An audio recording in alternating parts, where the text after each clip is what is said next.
তার ভুল স্বীকার করেছেন। এটা স্লিপ অফ টাং বা অনিচ্ছাকৃত একটি ভুল। নীলফামারী 4 থেকে আসন থেকে নির্বাচিত মাননীয় সংসদ সদস্য বাজেটের উপর আলোচনা করতে গিয়ে উনি শহীদ মুক্তিযোদ্ধার সন্তান দাবি করেছেন, যেটা অসত্য। ওনার পিতা এখনো জীবিত আছে। এটা স্যার মাননীয় স্পিকার সংসদ কার্য বিবরণীতে এই বিষয়টা অন্তর্ভুক্ত হয়ে গেছে ইতিমধ্যেই। এই অসত্য বিবৃতিটি এক্সপান্স করার জন্য আমি মাননীয় স্পিকার আপনার কাছে সবিনয় নিবেদন করছি। ধন্যবাদ মাননীয় সদস্য।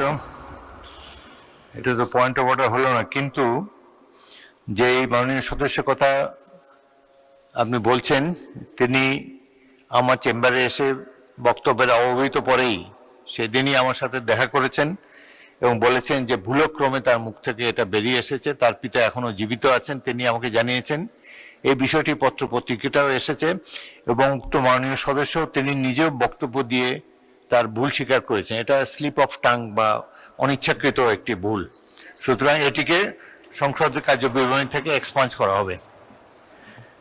আরেকটি বিষয় মাননীয় সদস্যবৃন্দ আপনাদের দৃষ্টি আকর্ষণ করছি, গত বৃহস্পতিবার দিনে ঢাকা থেকে নির্বাচিত মাননীয় সংসদ সদস্য আবু আশফাক হেফাজতে ইসলামের নেতা মাওলানা মামুনুল হক সম্পর্কে কথিত পরকীয়া সম্পর্কে দু একটি মন্তব্য করেছেন, যেটি অনভিপ্রেত।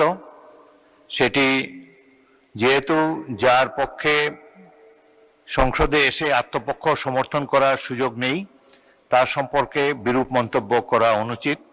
সেই জন্য আবু আশফাক সাহেবের মন্তব্য আমি এক্সপাঞ্জ করেছি।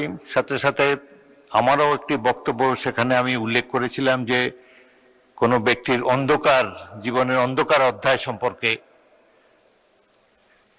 আমার বক্তব্য এসেছিল। সেই অন্ধকারাচ্ছন্ন এই অধ্যায় এটিকেও এক্সপাঞ্জ করা হলো এবং ভবিষ্যতে আপনারা সবাই কেয়ারফুল থাকবেন বাজেট বক্তৃতা বা অন্যান্য বক্তৃতায় যার পক্ষে এখানে এসে নিজকে ডিফেন্ড করা সম্ভব নয় তার উদ্দেশ্যে কোনো বিরূপ মন্তব্য আপনারা করবেন না, এটাই আশা করি।